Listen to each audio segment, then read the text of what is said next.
want to know what is the significance of the form of Mahishasura at the feet of Linga Bhairavi and the That bull means form. a man was killed by a woman. Mahishasura is a man first.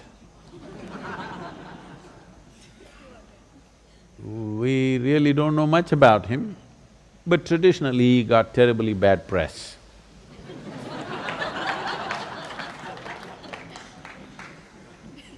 So he was supposed to be bad. And Devi killed him. And his vehicle, poor guy, maybe he couldn't afford a horse, so you used a buffalo. And not only he was slaughtered, even his buffalo. Buffaloes can fight. So, in the past, certain people rode buffaloes because in a fight, a buffalo is much better than a horse. Horse is taller, that's the only advantage, that if you are a good fighter. But buffalo, if you train them well and if you keep them well nourished, they can rampage through crowds. So buffalo was a good one. And of course in India people used elephants to fight. He used a buffalo. This imagery has continued just to indicate that the bestiality in a man, the beastly nature, the animal nature in a man, because you didn't drop from heaven as some people believe, you evolved. The qualities of an amoeba, an earthworm, a grasshopper, a buffalo, every kind of beast that evolution went through, elements of those qualities are still with you. Yes, sir, you know. They're still with you.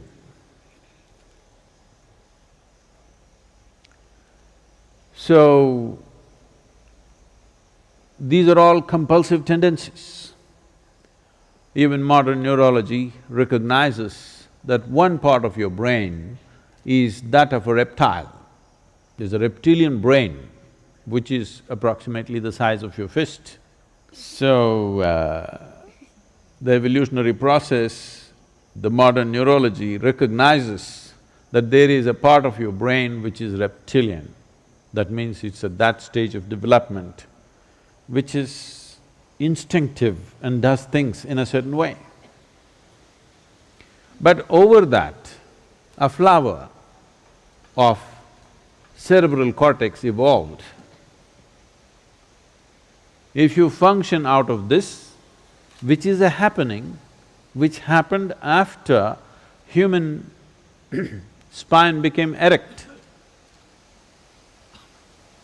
After the human spine became erect, the outer flower developed, which is what makes you human, which is what gives you thoughts about universality of the existence, which is what gives you an idea that everything is one, which is what allows you to be a scientist, this is what allows you to be a spiritual seeker. But if you go back to this, all you have is instincts of survival. So the entire process, the human effort through education, through spiritual process, through meditation, everything is to move away from this and function from the outer dimension, which is a more recent happening, but this gives you a sense of seamless way of approaching life. If you go to the reptilian brain of who you are, fixing boundaries is all that you know. So whenever you are having problems with people around you, always wanting to fix your boundaries, This is mine, this is yours, my space, my air, your air. When it comes, you must know you gotten here. Now the spiritual process, the yogic dimension is looking at how to make this, because if you function only from one aspect of your brain, it'll work, but not enough, you're not using all of it. There is evidence to show that the reptilian brain can become more transparent and starts communicating with the outside part of the brain. There are experiments, there are studies which show that with certain practices of meditativeness, reptilian brain, which is always about fixing boundaries, will begin to communicate with the outer part of the cerebral cortex and it function as one brain. So I don't know if you should. The flower should open up, and that is why in the yogic, you will see all the imagery in the yogic culture, flower, flower, small flower, small flower, small flower, big flower. It opened up. If it opens up, now human intelligence is functioning in a very unifying way, not in a divisive way, not in a way that you will become exclusive, you will become inclusive. Inclusiveness is not a philosophy. Inclusiveness is the nature of the existence. No other creature is able to realize this. They're all busy fixing boundaries. The dog is peeing all over the place, not because of urinary problems, but he's establishing a kingdom, pea kingdom, of course. Human beings are not any different. They're doing the same things in a different way. This is mine, that is mine, that is mine, that is mine. Fixing a kingdom, when it's possible, push it a little bit. When it's possible, push it a little bit. Not possible, put the wall. Happening all the time. So, the imagery or the symbolism is that beast has been killed and put down. That is the symbolism of Mahishasura and his buffalo, dead and down. This means you are